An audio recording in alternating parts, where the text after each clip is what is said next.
Un instante, una foto. Hemos venido aquí hoy a muchas cosas. Una época de cambios que devienen un cambio de época. A muchas cosas, a caminar, a marchar, a saltar, a cantar. Una frase, un sentimiento colectivo y las ganas de hablar de nosotros en nuestro idioma. Pero entre tantas cosas de las que hoy hemos venido a hacer aquí a Mar del Plata hoy, nuestros problemas, nuestras soluciones, nuestra América adulta y soberana. Y cada uno de nosotros trajo una pala. Un fantasma recorre Europa y el mundo entero. Una pala de enterrador. Un continente que expone a la faz del mundo entero sus conceptos, sus fines, sus aspiraciones. Y una frase que lo resume todo. Porque aquí en Mar del Plata, gritada en el lugar indicado, está la tumba del Alca. En el momento exacto. Vamos a decirlo. Alca, Alca, al carajo. A partir de este momento, Alca, Alca, al carajo. Las fronteras se abren y la patria se agranda. Esto es Al Carajo. Noticias, política y cultura de América. Esto es Al Carajo.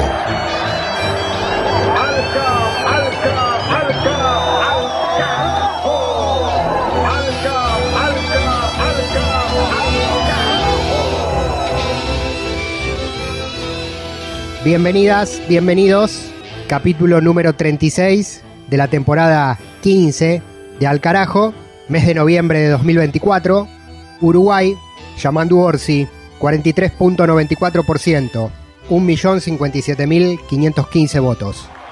¡Vamos por ese último esfuerzo! Con más ganas que nunca, más de pie que nunca, compañeras y compañeros. Es un momento de profunda alegría. Y es también tiempo de cambio, tiempo de esperanza. Lanzamiento de la campaña para el balotaje del 24 de noviembre por la presidencia del Uruguay, del candidato del Frente Amplio, que busca volver al poder, en el escenario de las elecciones de primer término del pasado 27 de octubre, su rival Álvaro Delgado, del Partido Nacional y la coalición actualmente en el gobierno. Las urnas hablaron. El Uruguay se expresó en democracia y libertad. El Uruguay dijo que la coalición es el proyecto político más votado de nuestro país. Yo me siento preparado y me siento pronto para gobernar. 26.77%, 644.147 votos para Delgado, el rival de Yamandu. Más de 400.000 votos de diferencia y de 17 puntos porcentuales a favor del opositor Frente Amplio, pero la suma de los partidos de la coalición, con Ojeda con el 16.03 del Partido Colorado, Guido Manini Ríos de Cabildo Abierto con el 2.45, más los pequeños partidos que orbitan en torno a la derecha y a la centro derecha uruguaya, se intentarán sumar en noviembre al candidato oficialista, por lo que la definición será voto a voto, y con un rol importante del 2,69% que sacó el antisistema Gustavo Salle de Identidad Soberana, que sorprendió en la elección de primera vuelta y metió 2 diputados al Congreso Nacional. 24 de noviembre para el balotaje uruguayo, marcado en la agenda del mes número 11 del año para nuestro programa, que en este nuevo viaje, para este episodio, va a tener también noticias desde distintos países de la región, siempre en voz propia, en contacto con las radios comunitarias, campesinas e indígenas. Y también vamos a tener historia con Juan Francisco Martínez Pería, cine con Palis Carreira Griot y libros con Mavi Sosa. Mi nombre, Pablo Daniel Ovín, en la conducción y producción periodística de este episodio 36/2024, Twitter, Facebook, Instagram y canal de YouTube Al Carajo Radio. Desplegamos los primeros títulos, la información de la patria grande desde el sur global. Del Atlántico a los Andes, del cerro a la cordillera. Al Carajo. Las noticias de América. En Costa Rica, el colectivo trans reclama por el cumplimiento de sus derechos, entre ellos el reconocimiento a la identidad, tema sobre el cual el país centroamericano adhiere a convenios internacionales, pero denuncian las organizaciones defensoras de las diversidades que no se cumplen plenamente en el territorio. Reporte de la periodista Génesis Cruz del colectivo de comunicación costarricense Voces Nuestras. La organización Transvida convocó a un plantón frente al Tribunal Supremo de Elecciones en San José, Costa Rica, para exigir la rectificación del sexo registral en cumplimiento con la opinión consultiva OC 2417, emitida por la Corte Interamericana de Derechos Humanos en el 2017. La Corte Interamericana de Derechos Humanos emitió la opinión consultiva OC 2417 a solicitud del Estado de Costa Rica. Dicha opinión versó sobre dos aspectos medulares: el derecho a la identidad de género y sexual y los derechos derivados de los vínculos entre personas del mismo género. La manifestación busca garantizar que las personas trans puedan ver reflejado su género autopercibido en sus documentos oficiales, una medida que, según Kerlin Obando de Transvida, aún no se cumple a cabalidad en nuestro país. Hola, mi nombre es Kerlin Obando de la Asociación Transvida. El día de hoy la Asociación Transvida preparó todo ese plantón, ya que de la Corte Interamericana de Derechos Humanos tuvimos una audiencia en la cual se le recomendó al país cambio de nombre, reconocimiento del nombre más bien en las cédulas de identidad, y también reconocimiento del género y del sexo. Lo que hizo el registro civil fue solamente otorgar el reconocimiento del nombre, sin embargo sigue como faltante este reconocimiento del género, que es tan importante para nosotros como población trans. Entonces el día de hoy estamos manifestándonos con una carta, estamos pidiendo las necesidades al Tribunal Supremo de Elecciones como población trans, que se cumplan nuestros derechos y que se cumpla lo que la Corte Interamericana de Derechos Humanos le recomendó al país. Entonces el día de hoy es muy importante y estamos visibilizándolo en el Octubre Trans, de la despatologización trans. Entonces, que siga la revolución trans. Con este plantón se hizo un llamado urgente a las autoridades para que actúen de manera efectiva, respetando los derechos de la población trans, promoviendo la inclusión y el reconocimiento pleno de su identidad. Desde Voces Nuestras en San José, Costa Rica, un reporte de Génesis R. Cruz. Al carajo. Una crónica de la región. En la Patagonia Argentina, amenazas de desalojos de la comunidad en la Lof Paillaco, provincia de Río Negro, en el marco de una avanzada judicial. Informe en Al Carajo, vía el latido indígena de Contacto Sur, con la comunicadora Karina Hernández, de Radio Encuentro, del Valle de Viedma, Patagones. Mari Compuché, Mari Pulamiem, buenos días, tarde o noche. En nuestros territorios son varias las comunidades que están padeciendo la persecución y la amenaza de desalojo. Les vamos a contar sobre la comunidad Lof Paillaco, que está en Cuesta del Ternero, Río Negro. Nos cuenta Romina Jones Wallace su situación. Se realizó una audiencia llamada audiencia de cesura de juicio, que es algo que se hace como, no lo sabíamos hasta aquí en Río Negro. Se presentan nuevos testigos para afianzar como la postura de cada una de las partes y en donde las partes, digamos, tanto fiscalía como la querella y en el caso nuestro la defensa, hacen sus alegatos y piden, en el caso de la fiscalía y la querella pidieron obviamente que se lleve adelante el desalojo de la comunidad y condenas. En el caso de la fiscalía pidieron 1 año y 6 meses de prisión para nosotros los 3 integrantes de la comunidad que somos acusados de usurpación. Y por su parte el abogado de la querella de Rocco pidió la pena máxima, que son 3 años, obviamente el desalojo también de la comunidad. Todo esto se va a resolver, va a hacer su dictamen final, digamos, la jueza se va a saber qué decisión toma con respecto a todo eso, ¿no? Lamentablemente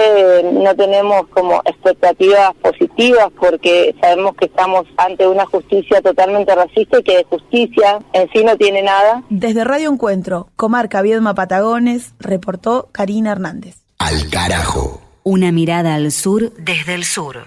Y en Ecuador, los partidos de la derecha buscan derogar la reforma de un artículo de la Constitución realizada durante los gobiernos de Rafael Correa que impide la instalación de bases extranjeras en el territorio nacional. Es históricamente conocida la decisión soberana de Rafael Correa a su llegada al poder en el año 2007 de expulsar del país la base norteamericana que estaba emplazada en la región de Manta, en un histórico acto de soberanía nacional. Eso es lo que quieren revertir en el Congreso y lo que entró a análisis de las comisiones legislativas. El informe en Al Carajo, desde Quito, con el trabajo de Nicole Mendoza, de la red Corape, con las posiciones de todos los sectores parlamentarios sobre el tema. Con el fin de analizar el proyecto de reforma al artículo número 5 de la Constitución, una propuesta del Ejecutivo para permitir el ingreso de bases militares extranjeras a territorio ecuatoriano, el Pleno de la Asamblea Nacional llevó a votación la creación de una comisión ocasional con varias bancadas. De esta forma, Natalie Morillo, en representación del oficialismo, afirmó que este cambio permitirá mejorar el sistema de seguridad y recalcó que no vulnerará la soberanía del país.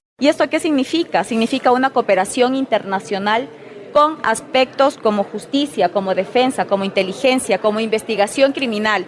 Y hay muchas personas o de otras bancadas que se oponen a esto y dicen que es ceder soberanía. A este pronunciamiento se sumó el asambleísta de Construye, Jorge Peñafiel, quien señaló que el Ecuador no tiene la capacidad para hacerle frente al crimen organizado. Por esa razón es necesaria la cooperación internacional. Las bases militares en el país tienen que existir y tienen que tener siempre cooperación con países extranjeros, porque estamos hablando de delitos transnacionales. Muchos de esos delitos han sido importados al país, porque si no pedimos ayuda al extranjero, en el Ecuador no tenemos las capacidades completas para atacar este delito o estos delitos tan importantes que van más allá de nuestras fronteras, ¿no?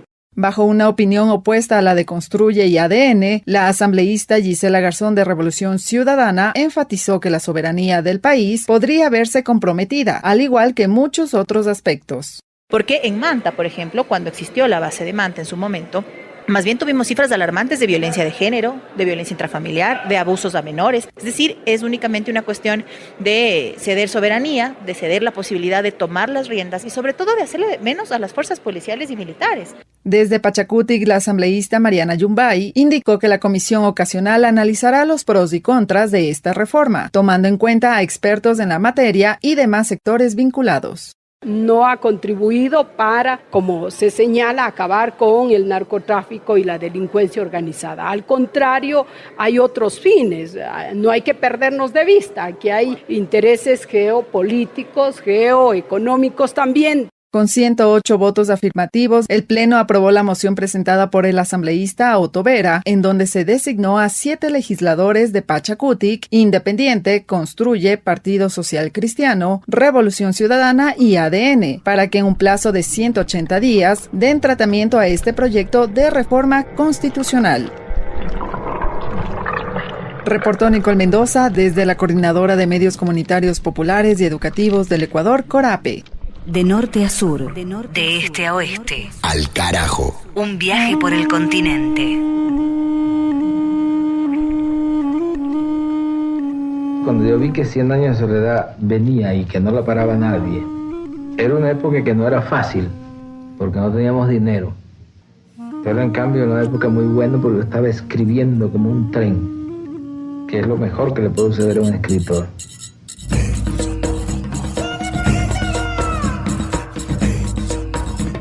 Aquella tarde perdió Aureliano la recóndita paciencia con que había esperado la ocasión de verla.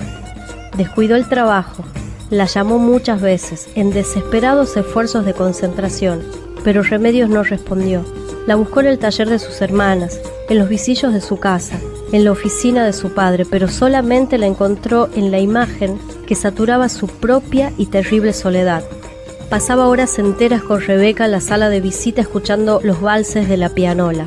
Ella los escuchaba porque era la música con que Pietro Crespi la había enseñado a bailar. Aureliano los escuchaba simplemente porque todo, hasta la música, le recordaba a Remedios. Pasaje de 100 años de soledad, de Gabriel García Márquez.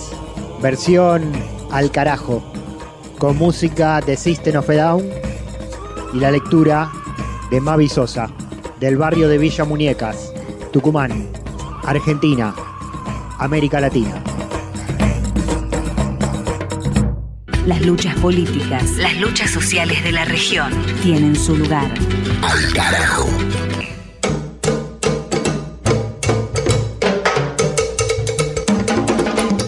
Atravesando el mes de noviembre, última parte de esta temporada 2024, se cumple un año del fallecimiento de Dussel.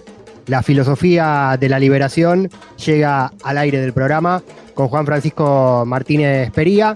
5 de noviembre, aniversario de la partida física del filósofo, del político, del académico, pero la presencia eterna del mensaje y del análisis de todas las teorías traídas a la realidad concreta del presente cotidiano. Juan, ¿cómo te va? Bienvenido. Hola Pablo, ¿cómo te va? Un saludo para vos y para toda la audiencia. Y bueno, como bien comentabas, la idea era hablar un poco de filosofía latinoamericana, de filosofía de la liberación, homenajeando a Enrique Dussel, que se está cumpliendo un año de su partida física, el año pasado, el 5 de noviembre, después de una vida realmente, una vida llena de vida, ¿no? De obra, de lucha y de militancia, tanto intelectual como política. La idea no es hablar solamente de él, sino utilizar un poco esta efeméride para hablar un poco de la filosofía latinoamericana, ¿no? Y obviamente darle un lugar protagónico a él, porque seguramente podríamos pensar que Dussel es probablemente el filósofo latinoamericano más importante del siglo XX, y uno de los más importantes de la historia latinoamericana, indudablemente el más importante de las últimas décadas, sin lugar a dudas. Paradójicamente, Dussel no era una figura tan conocida hasta hace unos años, hasta, no sé, uno puede decir 15, 20 años en la Argentina. Dussel se exilió en la década del 70, se tuvo que exiliar por la violencia política que sufrió un atentado con una bomba, y él, que empezó su trayectoria política, intelectual, digamos, más fuerte en la Argentina, finalmente se exilió en México y vivió toda su vida a México hasta este fallecimiento que comentábamos el año pasado. Pero hasta hace poco realmente Dussel no era una figura que sí tenía mucho reconocimiento en México y en otras partes de América Latina, incluso en otras partes del mundo, pero como se suele decir, ¿no? Nadie es profeta en su tierra. Realmente un poco de eso ocurría con él, ¿no? Realmente gran parte de su obra no se encontraba, o solamente se encontraba como una obra así de libros usados, ¿no? E incluso se hablaba poco de él, pero felizmente en las últimas, yo diría más o menos 10, 15 años, eso se empezó a revertir. Hoy por hoy la editorial Las 40 está recuperando toda su obra completa, está publicando su obra completa. Y bueno, además la página de Enrique Dussel, que todavía sigue vigente, ahí se puede encontrar mucho de su obra online, está de acceso libre. Otra parte tal vez no, pero la abrumadora mayoría sí, además se puede encontrar mucho sobre Dussel. Como te decía, la idea no es hablar solamente sobre él, sino hablar un poco de la filosofía latinoamericana en general y subrayar un poco su importancia, que fue muy protagónica. El tema de si existe una filosofía latinoamericana o no es un tema muy viejo. Yo he tenido varias anécdotas en torno a esto, porque todavía es un debate, digamos, si existe o no. A mí una vez un docente, cuando yo era estudiante de posgrado, y a mí me interesaba mucho este tema de la filosofía latinoamericana, una vez me dijo, ¿vos crees en eso? Como diciéndome, vos crees en los ovnis, ¿no? Como si fuera una cosa delirante, vos crees en los duendes, ¿no? Y después hay otra historia que también, sin dar nombres ni nada, ojo que estamos hablando de gente muy importante, las dos docentes de muchísimo renombre. Otro caso muy interesante fue, había un compañero que estaba haciendo una maestría, que iba a presentar su tesis, estaba a 2 minutos de presentar su tesis, que era de filosofía latinoamericana. Yo estaba en el jurado, gran compañero, un compañero de Chile, no vamos a decir el nombre ni nada, pero solo contar esta anécdota. Y él justo en el pasillo se encuentra con un docente muy reconocido, y él le cuenta, ¿no?, que la tesis era sobre filosofía latinoamericana, y le puso una cara y le dijo también algo así como, no, eso no existe. Dicho sea de paso, por ejemplo, en la Facultad de Filosofía y Letras, en la carrera de Filosofía de la UBA, la materia no es filosofía latinoamericana, sino es pensamiento argentino y latinoamericano, y eso es bastante común en distintas universidades del país y de la región, ¿no?, como una suerte de un estatus inferior. Una cosa es la filosofía y otra cosa es el pensamiento, y otra cosa es pensamiento argentino o latinoamericano, que es un tema profundamente subestudiado. Por eso también yo te decía que Dussel, por ejemplo, que con una trayectoria gigantesca en términos intelectuales, hasta hace realmente 10, 15 años en la Facultad de Filosofía y Letras no tenía ningún tipo de reconocimiento. Tampoco nos creamos que hoy por hoy se lo estudia así sistemáticamente o tiene un lugar muy importante. Ahora, retomando esto, Pablo, este debate, si existe o no la filosofía latinoamericana, es todo un tema. Y tiene que ver, obviamente, con esta cuestión de identidad que venimos hablando. Tiene mucho que ver con la identidad y, obviamente, tiene mucho que ver con nuestra situación periférica y colonial. Como mínimo, uno podría decir que la pregunta en torno a la filosofía latinoamericana empieza en torno a comienzos del siglo XIX, explícitamente. Uno podría pensar que hacia atrás podemos encontrar autores o pensadores o filósofos, que claro, incluso podríamos pensar en los pueblos originarios como teniendo una filosofía, por supuesto, pero la pregunta explícita de si existe una filosofía latinoamericana es una pregunta que surge más bien a comienzos, mediados del siglo XIX, y que tiene como pionero una persona que hoy está siendo muy reivindicada, que es Alberdi. Alberdi tiene textos muy tempranos donde él se pregunta por este tema y donde él plantea la necesidad de crear una filosofía nacional, una filosofía latinoamericana, y donde ya empieza a esbozar algunos elementos interesantes, ¿no? Sobre todo esta idea de la necesidad de crear una filosofía propia que sea una síntesis entre lo universal y lo particular. Ahora, el problema, incluso también él plantea algo muy interesante, que es la idea de que la filosofía en América Latina tiene que ser una filosofía comprometida, una filosofía política, una filosofía práctica, que son ideas muy interesantes y, digamos, muy sagaces y muy perspicaces. Ahora, lo que va a pasar es que Alberdi y la generación que está en estas posiciones va a terminar creando, digamos, una filosofía que va a ser una sucursal de Europa y sobre todo una sucursal del pensamiento francés. ¿Por qué? Porque él dice que tenemos que hacer una síntesis entre lo propio y lo universal, pero a la misma vez hay un gran rechazo de lo propio. O sea, hay un rechazo de los pueblos originarios, hay un rechazo de los gauchos, hay un rechazo de la población afro-latinoamericana, etcétera, etcétera. Y entonces hay una gran dificultad de construir una filosofía desde un vacío. Y entonces lo que va a pasar es que en definitiva lo que van a decir, bueno, tenemos que traer la filosofía francesa, que es la más universal, ¿no? Y entonces empieza una suerte de sucursalización del pensamiento francés y eurocéntrico. En el siglo XIX hay voces discordantes, que ya hemos mencionado en varias columnas. Simón Rodríguez, que habla de la construcción de una filosofía latinoamericana, no tan explícitamente así, pero con una idea incluso que hoy llamaríamos intercultural.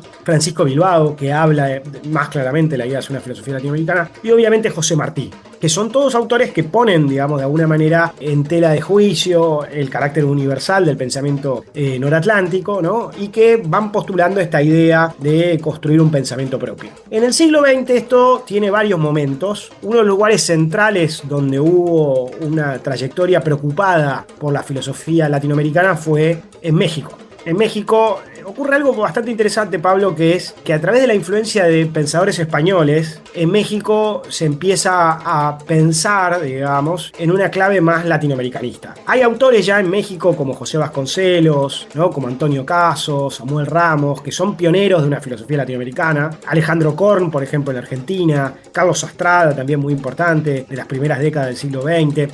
Pero quien de alguna manera va a ser una figura fundacional va a ser Leopoldo Sea. Leopoldo Sea fue un enorme intelectual mexicano, un gran filósofo mexicano, muy muy importante, con lugares muy centrales en la academia mexicana y la política latinoamericana, y de hecho va a ser quien va a cobijar a Enrique Dussel cuando se exilia en México. Y Leopoldo Sea va a empezar a construir una filosofía latinoamericana tempranamente, en la década del 40, en la década del 50, en una línea de historia de las ideas, ¿no? Y acá hay algo muy interesante que tiene que ver con una influencia de un autor español que se llama José Ortega y Gasset. José Ortega y Gasset es un autor muy importante, el principal filósofo español del siglo XX y de uno de los principales de la historia de España. Ortega y Gasset tuvo una influencia muy grande en América Latina, pero dio para diferentes cosas. Por ejemplo, Victoria Ocampo, una intelectual conservadora, liberal, oligárquica, que ella decía que en realidad ella pensaba en francés y escribía en castellano porque su primera lengua fue el francés, ¿no? Que iba en barco a París y tenía las vacas en el barco, bueno, multimillonaria. Ella fue una gran animadora cultural del liberalismo en la Argentina y fundó la revista Sur. El nombre de la revista Sur estuvo inspirada por Ortega y Gasset. Ortega y Gasset fue amigo de ella, ¿no? Y es muy interesante, ¿por qué? Porque Ortega y Gasset tenía una concepción que se conoce como circunstancialismo y también como razón vital. Básicamente, ¿qué es lo que decía Ortega y Gasset? Él tiene una frase muy famosa que él dice: yo soy yo en mi circunstancia. Yo soy yo en mi circunstancia. Uno vive en circunstancia. Y yo me salvo salvando mi circunstancia. O sea, acá hay una filosofía que, ¿qué es lo que está poniendo en tensión acá, Pablo? Que es muy importante, la idea de universalidad. ¿Está bien? Porque la filosofía, cuando se dice no existe una filosofía latinoamericana, en general lo que se está queriendo decir es que hay solamente filosofías universales. Que después resulte que esas filosofías universales se hayan escrito en Alemania o en Francia o en Inglaterra es algo accesorio, accidental, pero la filosofía es universal, toca temas universales. Y como toca temas universales, no podría haber filosofía latinoamericana. O por lo menos no podría haber a priori, a menos que uno haga grandes destellos filosóficos, ¿no? Ahora, lo que dice Ortega y Gasset es algo muy importante, es que esa universalidad en realidad como tal no existe. Y lo que existe es la circunstancia. Y que cada circunstancia es distinta y que uno tiene que filosofar sobre la circunstancia. Por eso Ortega y Gasset, cuando está con Victorio Campo, le dice: ¿dónde vivís? En el sur. Bueno, ponele sur a la revista. ¿Está bien? Vos fijate, Victorio Campo no era latinoamericanista. Y es Ortega y Gasset la que le dice: avivate donde estás. Estás en el sur. Entonces, por ejemplo, Ortega y Gasset tiene, el primero de sus libros es Meditaciones del Quijote, ¿no? ¿Por qué? Porque hay una reivindicación de España, del legado cultural español, etcétera.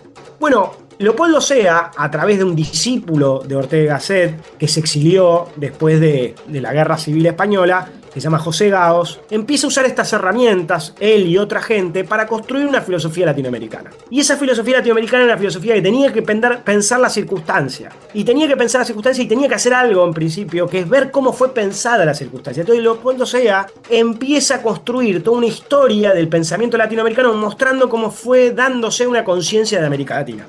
Que es un poco lo que venimos haciendo en esta columna, ¿no? Y en este programa, intentar recuperar una conciencia latinoamericana mostrando cómo esto tiene una continuidad del tiempo. Sí, y con preguntas, ¿no? Porque justamente la filosofía pregunta más que responder, y las preguntas son válidas desde nuestro lugar, desde nuestra vivencia, desde nuestra circunstancia, como decía. Bueno, claro, Ortega. o sea, eso es muy valioso. O sea, las preguntas acá no son...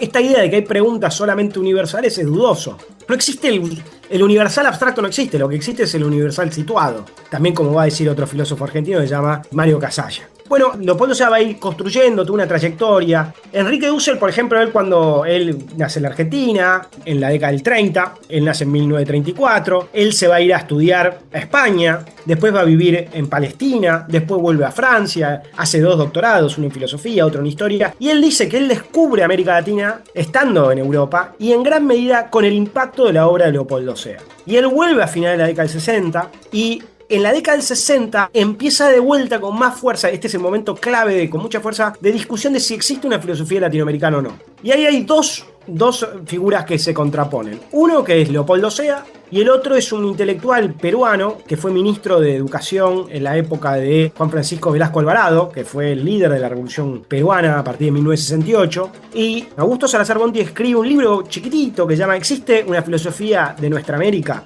Y la respuesta que él da es que no. Y él era latinoamericanista, él era tipo progresista, revolucionario, pero él dice que no, porque lo que él dice es hasta este momento lo que hubo es permanente copia. La filosofía en América Latina ha sido copia. ¿Por qué? Porque tenemos una situación colonial. Entonces lo que él dice ahí es, nosotros tendríamos que crear una filosofía que nos busque, que nos intente liberar. Entonces él propone una filosofía de la liberación en términos de crítica del colonialismo. Y él dice, hasta que no nos liberemos totalmente, va a seguir habiendo una mímesis. A eso Leopoldo Sea le contesta con algo muy interesante, Pablo, que es un librito muy chiquitito que se llama La filosofía latinoamericana como filosofía sin más. Donde él no niega que hubo copia, y no niega bastante lo que él dice, pero él dice, además de que hubo autores que sí pensaron críticamente, originalmente, él dice algo muy interesante, la copia en América Latina también es original. Sarmiento en su copia es original, Alberdi en su copia es original, ¿no? Entonces el positivismo, por ejemplo, que no hay nada más modernizador que el positivismo, es original. El neoliberalismo, por ejemplo, es original, ¿no? Entonces él plantea algo muy interesante, en la década del 70, en un contexto de revolución cubana, descolonización de África y Asia, grandes luchas populares, Allende en Chile, ¿no? Discusiones intensísimas en términos políticos, culturales, intelectuales, artísticos, surgen varios movimientos académicos, intelectuales, descolonizadores. La teoría de la dependencia, la pedagogía del oprimido, también el cine de la liberación, la sociología de la liberación, y ahí surge la filosofía de la liberación.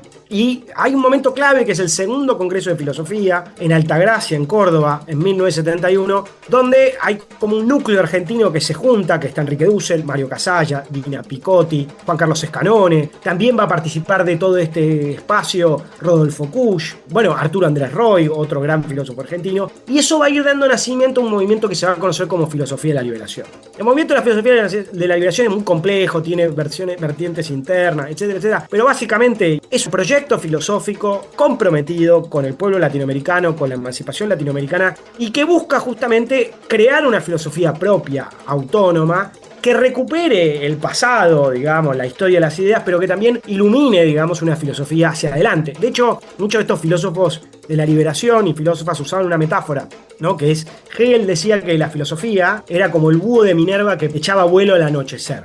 ¿Qué quiere decir esto? Que parece medio críptico. Que la filosofía viene después de la historia. Y por eso Hegel fue un gran reivindicador de una perspectiva de una filosofía de la historia, y lo que se ha dicho es que esa filosofía de la historia es muy conservadora, la hicieron los poderosos. Eso es algo que ya Francisco Bilbao había reconocido en su momento. Y entonces los autores de la filosofía de la liberación decían que no, que la filosofía de la liberación tiene que ser una filosofía del amanecer, una filosofía como un zorzal que canta al amanecer, y que es lo que está cantando la buena nueva, una filosofía utópica, una filosofía emancipadora. Entonces estos autores y autoras de la filosofía de la liberación van a recuperar distintas tradiciones occidentales, Heidegger, el existencialismo, Levinas, bueno, obviamente también algunos van a recuperar a Marx, etcétera, etcétera, pero en una clave profundamente latinoamericana, descolonizadora, emancipadora, ¿no? Y con los pies sobre la tierra, basados en la experiencia del pueblo latinoamericano. Esa experiencia fue perseguida, digamos, en la década del 70, como decíamos antes, Dussel sufrió un atentado, los libros fueron quemados, etcétera, etcétera, pero continuó en el tiempo, continuó, y hay autores que están vigentes, figuras que están vigentes, como Mario Casalla, bueno, Escanone falleció hace muy poco. Escanone fue un gran teólogo y filósofo que es el maestro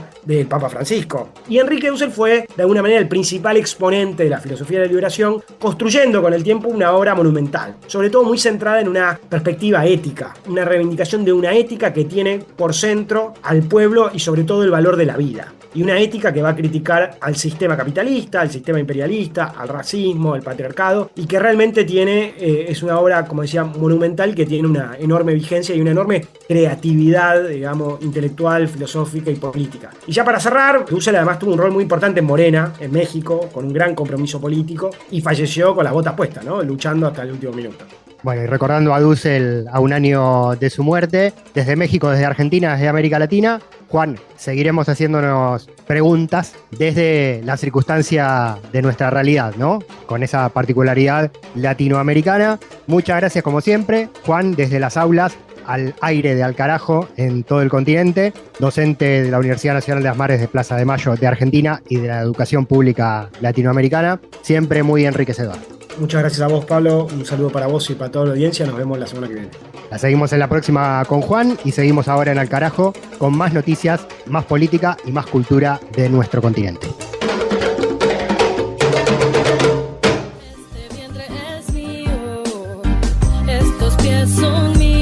El Comité de América Latina y el Caribe para la Defensa de los Derechos de las Mujeres, CLADEM, presenta la campaña Embarazo Infantil es Tortura. Jugar o parir. Esta boca es mía, ni tus golpes ni tus palabras me lastiman. Este es un mensaje de la Federación Guatemalteca de Escuelas Radiofónicas, FEGER, y esta emisora. Al carajo. Al carajo. Identidad, música y cultura de América Rebelde.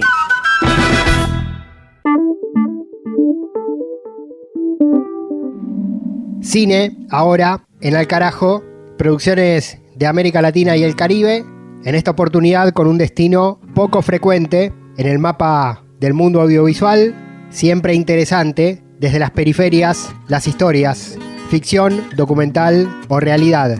La seguimos a Paloma Palis Carreira Griot para esta nueva reseña en el programa. Hola Pablo, compañero, hola a todas las audiencias de Al Carajo. En esta oportunidad nos vamos para Nicaragua con la película La Yuma.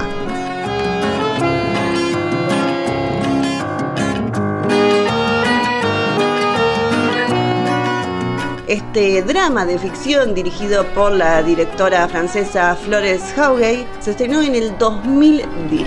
Lleven sus huevos a 57 córdolas la cajilla de huevos. Cuenta la historia de Yuma, una joven de 20 años que sueña con ser boxeadora. Ella vive en uno de los barrios populares de Managua, en Nicaragua, donde los pandilleros luchan por el control de las calles, mientras Yuma, por su parte, enfrenta un montón de cosas.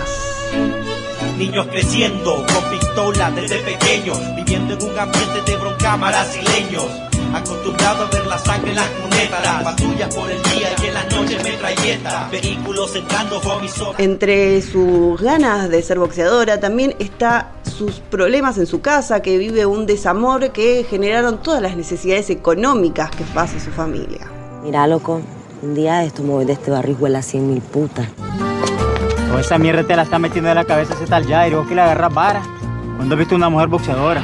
Yuma tiene mucha energía física y un fuerte temperamento, y a pesar de todo esto siempre está con su mirada fija en su meta, entrenándose para ser boxeadora primero en el gimnasio de su amigo, quien después la va a llevar a entrenar con un famoso entrenador, Paul Borita, que es quien la va a ayudar a llegar a su objetivo.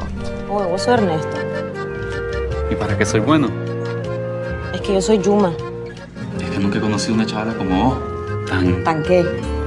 Solo te sabes defender con los puños, ¿verdad? En el medio de este sueño y como parte también de su búsqueda de la independencia, Yuma acepta un empleo en una tienda de ropa y en su primer día de trabajo es testigo de un robo que hace que conozca a Ernesto, que es un estudiante de periodismo de 25 años, que es parte de una familia de clase media. En este encuentro entre Yuma y Ernesto vamos a ver cómo Yuma, por un lado, descubre un ambiente nuevo a través de Ernesto, de estudiantes, música, diversión, el contacto con la naturaleza, y Ernesto lo va a enfrentar con una realidad diferente de a la que él conoce, una realidad diferente del país, y va a ver también el estado de violencia en el que vive Yuma. Ojalá no me dé cuenta quién es ese hijo de puto, ¿viste? Porque lo voy a mandar a destrucarte, te lo digo. El que va a necesitar escolta vas a ser vos.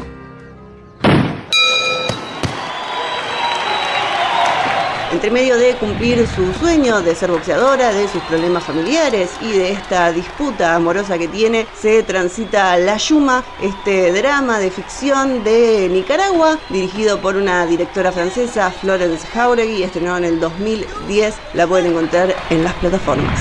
Damas y caballeros, la ganadora en la categoría de boxeo femenino. Las luchas políticas, las luchas sociales de la región tienen su lugar. Al carajo. En la isla de Cuba pasó el huracán Oscar y dejó daños materiales, económicos y pérdida de vidas humanas en una nueva catástrofe natural que azotó al país antillano. Pero también la tormenta dejó operaciones políticas, estigmatización y más presión desde Estados Unidos y la llamada comunidad internacional sobre el gobierno socialista de Díaz-Canel. Ivonne Albelo es integrante de la mítica Radio Rebelde de La Habana, la emisora fundada por el Che Guevara, y con ella informamos sobre el impacto humano y económico y debatimos sobre el impacto político de esta tragedia natural. Perfectamente los escucho desde aquí, desde Radio Rebelde en La Habana. Un saludo y por supuesto les agradezco esta posibilidad de informar acerca de lo que está ocurriendo aquí en Cuba. Realmente días muy difíciles desde que se produjo el colapso energético en el país por desconexión del sistema eléctrico nacional en 2 oportunidades, del que nos estamos recuperando paulatinamente, pues todavía hay zonas en las que no ha llegado el servicio con todas las agravantes que eso conlleva, y al mismo tiempo se produjo el paso del fenómeno meteorológico Oscar. Por supuesto, eso ha provocado la imposibilidad de mantener el abasto de agua y las comunicaciones en muchas zonas del país. El primer ministro Manuel Marrero Cruz, en comparecencia por radio y televisión, alertó de que esta situación iba a ocurrir y advirtió que hay que tener sensibilidad, y eso es lo que está ocurriendo por parte de las autoridades del país para buscar soluciones a mediano plazo, al tiempo que se ha pedido contener el exceso de demanda energética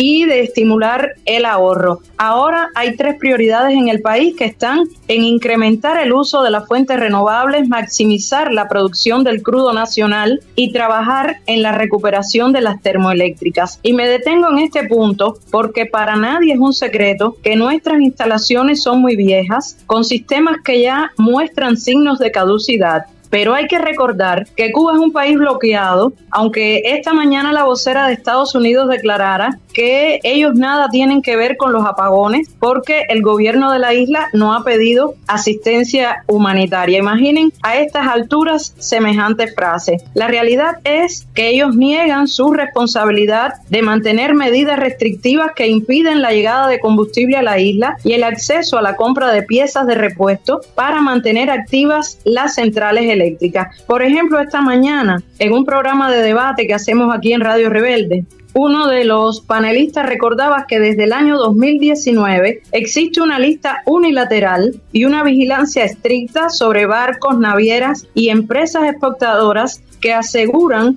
y que están implicadas en el tema del combustible a nivel mundial y que han sido multadas por participar en el comercio con Cuba.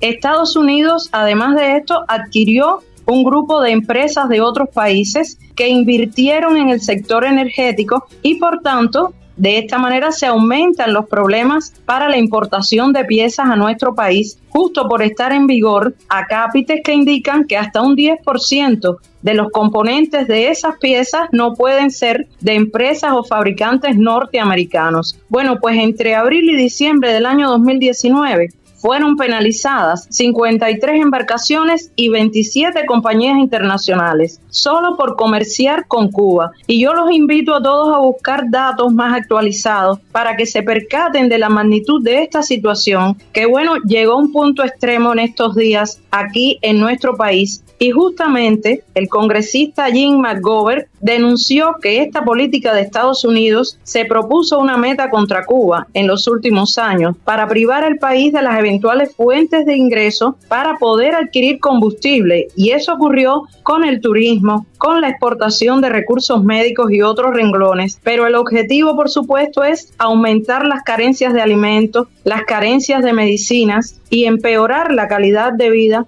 de la población cubana. Claro, todo esto se acentúa hoy luego del paso del huracán Oscar, evento meteorológico que durante casi 2 días afectó a las provincias orientales cubanas, dejando, como ustedes advirtieron al inicio, un saldo de 6 fallecidos, daños en las viviendas y en los cultivos, especialmente en el territorio de San Antonio del Sur, en la provincia de Guantánamo. En estos momentos continúan las acciones de salvamento y rescate ante las intensas lluvias que han dejado a varias familias incomunicadas. Los grupos de operación y socorro se mantienen activados y hay centenares de personas refugiadas en lugares seguros porque las autoridades del país reiteran que lo más importante es preservar la vida. Casi 300 milímetros de lluvia en muy corto espacio de tiempo se reportaron en zonas que habitualmente son secas. De ahí la dimensión del peligro. Bueno. Ante toda esta emergencia, no ha faltado, por supuesto, la solidaridad y el apoyo internacional a Cuba. Desde 40 países han llegado mensajes y, por supuesto, Venezuela, México, Rusia y China, una vez más, han demostrado los lazos de hermandad entre nuestros pueblos y gobiernos. Anoche el presidente del país, Miguel Mario Díaz-Canel Bermúdez, informó que no asistirá a la cumbre de los BRIC en Kazán, pero se enviará una delegación para representar a la isla en ese importante espacio que implica ampliar la cooperación con el sur. Recuerden que Cuba aspira a ser aprobada como país socio dentro de los BRIC y, por supuesto, el mandatario cubano llamó a toda la población del país a seguir trabajando para salir de esta situación excepcional.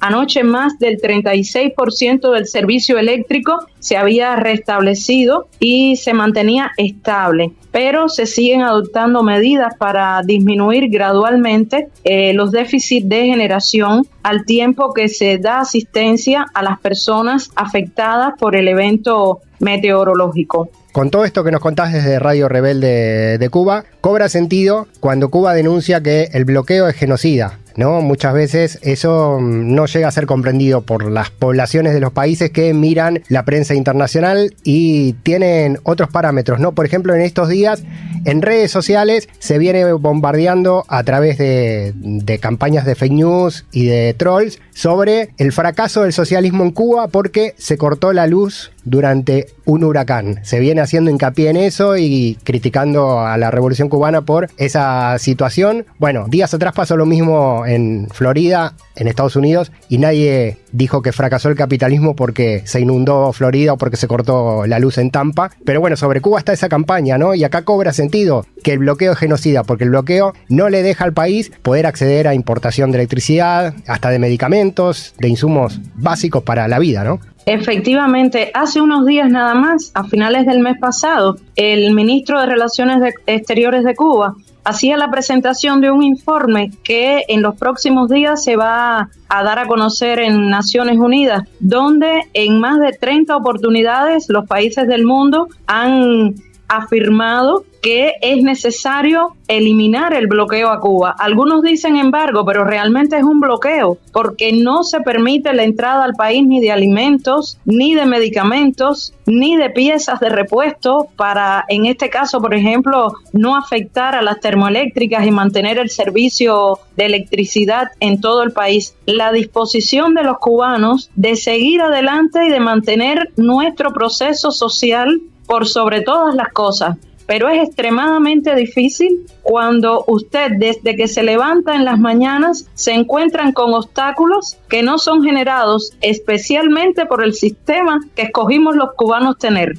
sino por acciones de bloqueo de un país que por supuesto declara que no está haciendo nada contra Cuba. Yo quería cerrar y por eso hace un momento les decía, yo les sugiero leer un artículo publicado hoy en el diario The New York Times con el título Presidente Biden, tiene usted exactamente 90 días para revertir la brutal política de Trump hacia Cuba. Los que puedan leer ese artículo se darán cuenta de hasta dónde llega la acción cruel de Estados Unidos hacia una isla pequeña.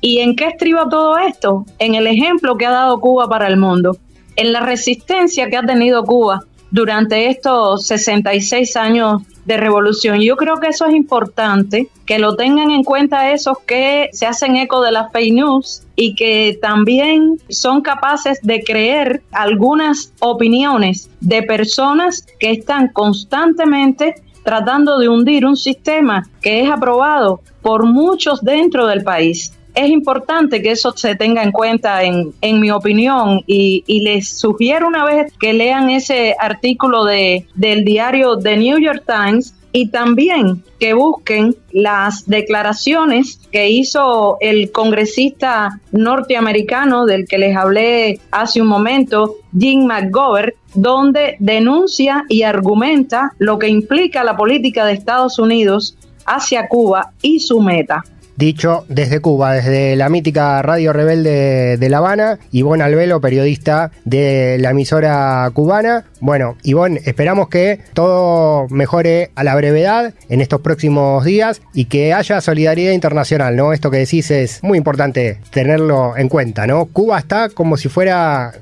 en medio de una guerra permanentemente desde hace más de 60 años. Peor que una guerra, ¿no? Porque una guerra lastima, mata y pasa, y después nos reconstruimos, pero a Cuba la tienen estrangulada desde hace tantos años y después, más allá de un sistema político u otro sistema político, cuando hay una situación humanitaria, no me importa si el país es capitalista, es comunista, lo que importa son las personas, ¿no? Y acá, bueno, se está abandonando al pueblo cubano y se está impidiendo que el pueblo cubano tenga bienestar y sea auxiliado cuando pasan estas cosas que tienen que ver con la naturaleza y, bueno, de paso con el cambio climático que niegan, ¿no? Y que cada vez trae los fenómenos naturales más próximos en el tiempo golpeando a la población mundial. Ivonne, muchísimas gracias. Sabemos que son difíciles las comunicaciones en este momento por el tema eléctrico, así que pudimos hacerlo y pudimos contar en voz propia desde allí, desde Cuba, lo que está pasando y deseando que todo mejore muy rápido. Sí, muchísimas gracias a ustedes por la solidaridad y por este intercambio desde La Habana. Aquí estamos en Radio Rebelde informándole al mundo lo que ocurre en Cuba de la manera más inmediata. Ivonne desde Radio Rebelde, la radio fundada por Ernesto Che Guevara, por el argentino, por el guerrillero, por el libertador de Cuba, Ernesto Che Guevara, desde La Habana contándonos En Voz Populi directamente lo que pasó con el huracán y lo que pasa en Cuba ahora con los cortes de luz y todo el problema que está atravesando la isla, que tiene que ver con el fenómeno natural y tiene que ver con la presión de Estados Unidos sobre la economía para impedir que puedan solucionar los problemas y el Estado atender a su población. Al carajo. De norte a sur, de este a oeste, un viaje por el continente. Una crónica de la región. Y después de Cuba, prendemos otro fueguito literario, nuevo pasaje y tramo final, últimos capítulos de nuestro libro número 2, que se va en diciembre junto con esta temporada 15 de Al carajo. Como agua para chocolate, de la mexicana Laura Esquivel, en la voz de Mavi Sosa. El abrazo que se dieron Tita y Chencha fue breve para evitar que el caldo se enfriara. Cuando dio el primer sorbo, Nacha llegó a su lado y le acarició la cabeza mientras comía, como lo hacía cuando de niña ella se enfermaba, y la besó repetidamente en la frente. Ahí estaban, junto a Nacha, los juegos de su infancia en la cocina, las salidas al mercado, las tortillas recién cocidas, los huesitos de chabacano de colores, las tortas de Navidad, su casa, el olor a la leche hervida, a pan de natas, a champurrado, a comino, a ajo, a cebolla. Y como toda la vida, al sentir el olor que despedía la cebolla, las lágrimas hicieron su aparición. Lloró como no lo hacía desde el día en que nació. Qué bien le hizo platicar largo rato con Nacha, igual que en los viejos tiempos cuando Nacha aún vivía y juntas habían preparado infinidad de veces caldo de colita. Rieron al revivir esos momentos y lloraron al recordar los pasos a seguir en la preparación de esta receta. Por fin había logrado recordar una receta, al rememorar como primer paso la picada de la cebolla. La cebolla y el ajo se pican finamente y se ponen a freír en un poco de aceite. Una vez que se acitronan, se les incorporan las papas, los ejotes y el jitomate picado hasta que se sazonen. John interrumpió esos recuerdos al entrar bruscamente en el cuarto, alarmado por el riachuelo que corría escaleras abajo. Cuando se dio cuenta que se trataba de las lágrimas de Tita, John bendijo a Chencha y a su caldo de colita por haber logrado lo que ninguna de las medicinas había podido, que Tita llorara de esa manera.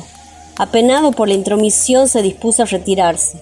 John, no se vaya, por favor. John permaneció a su lado y fue testigo de cómo pasó Tita de las lágrimas a las sonrisas, al escuchar por boca de Chencha todo tipo de chismes e infortunios. Así se enteró el doctor de que mamá Elena tenía prohibidas las visitas a Tita. En la familia de la Garza se podían perdonar algunas cosas, pero nunca la desobediencia ni el cuestionamiento de las actitudes de los padres. Aquí se queda la clara, la entrañable transparencia de tu querida presencia, comandante Che Guevara.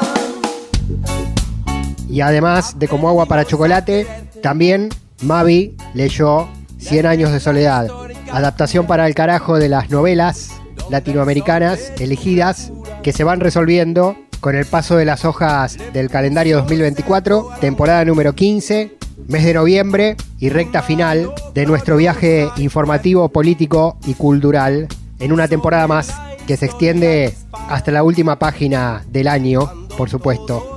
Además de Mavi, en la literatura estuvo Paloma, alias Palis Carreira Griot, con el cine latinoamericano, Juan Francisco Martínez Pería con la historia. En esta oportunidad contamos con el trabajo de Ivonne Albelo, compañera hermana de Radio Rebelde de Cuba, y el informe post-paso del huracán Oscar. Estuvimos picando distintos puntos del continente, también en contacto con las radios comunitarias de cada uno de los países y de los pueblos. Juan Francisco Martínez Pería tuvo columna de historia, como siempre. Mi nombre, Pablo Daniel Ovín, en la conducción y producción periodística. Cierro acá este episodio número 36 de esta temporada. Nos encontramos en el próximo, a la brevedad en pocos días, en el momento elegido en la grilla de cada una de las emisoras comunitarias, rurales, universitarias y públicas que nos transmiten en Argentina, en Bolivia, en Chile, en Uruguay y en nuestro canal de YouTube. En el tiempo que quieran, nos encuentran como Al Carajo Radio. Se fue el 36, nos encontramos en el capítulo 37 para seguir recorriendo la patria grande. Será hasta entonces. Tu amor revolucionario te conduce a nueva empresa donde espera la firmeza de tu brazo libertario.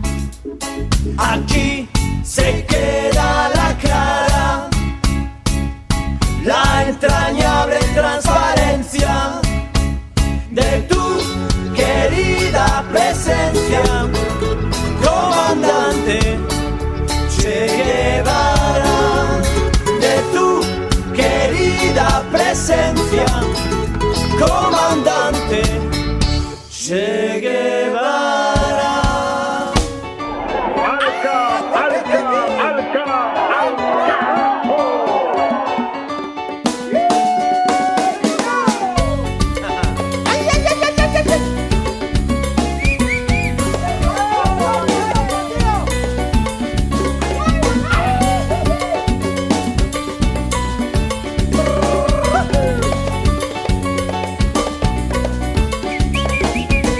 Aprendimos